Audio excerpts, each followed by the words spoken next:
bank's behavior in terms of lending at this point in time? You've talked about the shadow banking system, banks' careless lending behavior.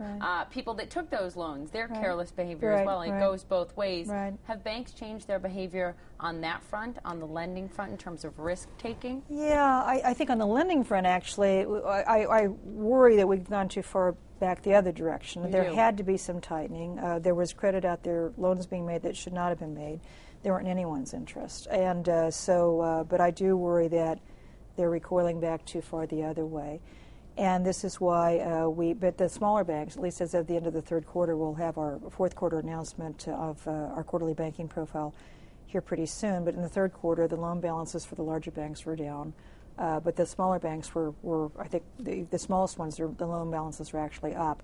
So the smaller banks clearly were doing more in terms of lending than the larger institutions. So that seems to be an oxymoron. Well, it seems you know what I think it is. Problematic since it was the bigger ones that got the TARP money, and the purpose that was the to TARP increase lending, right? And the TARP money, not much of it did go to the smaller ones. So I think there are a couple things going on there. I think community banks tend to know their customers better, so they can individually underwrite a loan and know what that person is about and their income and their history. But let's and be how honest, to perform. there are branches. Right. The big banks have their branches. Well, but I think there's kind of command control, and I think, again, you can't categorize. Not all large banks are the same, but I do think there may be more of a tendency with the larger institutions to say, well, certain categories of loans we're not going to do anymore, or we're going to charge a lot higher rates. Is where you get that more individualized, high-touched borrower relationship with the community banks.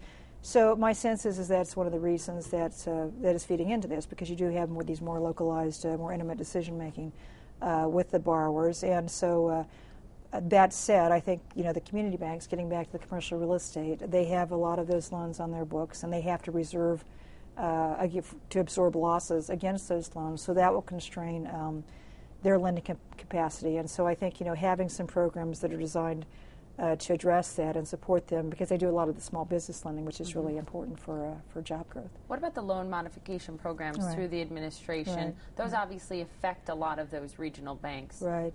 How's the administration doing on that front? They've stepped up the effort. Is it enough? Yeah. Well, I think we are not directly involved in that program. We worked with them when they were first setting it up, as did the other banking regulators.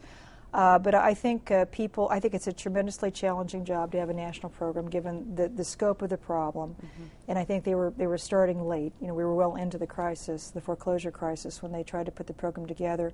So I think people need to be more patient and understanding of what a tremendous operational challenge a program like this is. I think there are some areas perhaps where they can streamline in terms of income documentation. The reality is that these loans have already been made. The credit risk is out there. So certainly you want income documentation, but you don't. We did that at IndyMac when we pioneered our loan program basically with pay stubs and tax returns. If you try to re-underwrite every single loan, it's going to be very cumbersome given the volume that you have to deal with. So I think maybe they're looking at that. And so I think, streamlining and make it as administratively simple as possible. And then the servicers themselves need to continue to staff up. I get complaints, I get emails.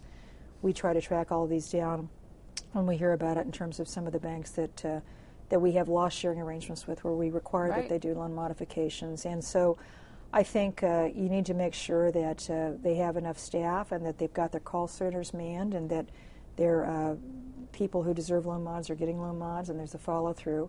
I think all the regulators should be doing that with the institutions they regulate, which have servicing arms, because it's very important. So I think maybe some more regulatory oversight of this process could also help the administration in achieving success with that program.